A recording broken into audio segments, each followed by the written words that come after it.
मौसम विभाग ने कई राज्यों में मौसम खराब होने को लेकर चेतावनी जारी की है।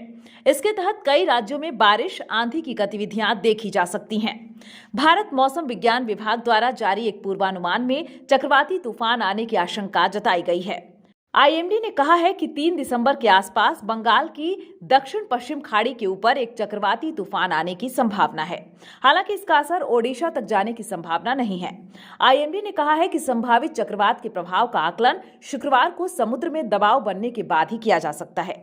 दक्षिण पूर्व बंगाल की खाड़ी और उससे सटे दक्षिण अंडमान सागर पर कम दबाव का क्षेत्र पश्चिम उत्तर पश्चिम की ओर बढ़ गया और दक्षिण पूर्व बंगाल की खाड़ी के ऊपर स्थित हो गया है। मौसम एजेंसी ने कहा कि इसके पश्चिम उत्तर पश्चिम की ओर बढ़ने और अगले 24 घंटों के दौरान बंगाल की दक्षिण पूर्व खाड़ी के ऊपर एक दबाव में तब्दील होने की संभावना है। आईएमडी ने कहा, पश्चिम उत्तर पश्चिम की ओर आगे बढ़ते हुए यह धीरे धीरे 3 दिसंबर के आसपास बंगाल की दक्षिण पश्चिम खाड़ी के ऊपर एक चक्रवाती तूफान में बदल जाएगा। इसके बाद यह उत्तर पश्चिम की ओर बढ़ेगा और उत्तरी तमिलनाडु और दक्षिण आंध्र प्रदेश के तटों तक पहुंचेगा। 4 दिसंबर की सुबह के आसपास एक चक्रवाती तूफान के रूप में बदल जाएगा। आगामी 2 दिन के दौरान उत्तर पश्चिम भारत के मैदानी इलाकों में अलग अलग स्थानों पर हल्की बारिश होने की संभावना है।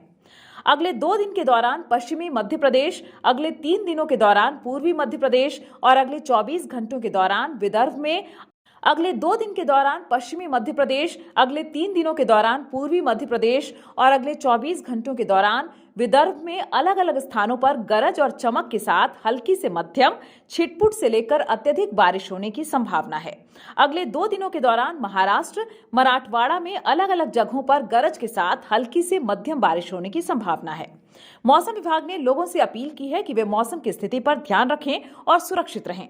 उन्होंने कहा है कि चक्रवाती तूफान के दौरान भारी बारिश, तेज हवा और तूफानी लहरों के साथ बाढ़ आने की संभावना है। ऐसे में लोगों को अपने घरों से बाहर न निकलने की सलाह दी गई है। चक्रवाती तूफान के दौरान घर की खिड़कियों और दरवाजों को बंद रखें। आवश्यक सामानों का स्टॉक करें। तूफान के दौरान घरों से बाहर न निकलें। यदि आप घर से बाहर हैं तो सुरक्षित स्थान पर चले जाएं। तूफान के बाद बिजली के तारों से दूर रहें।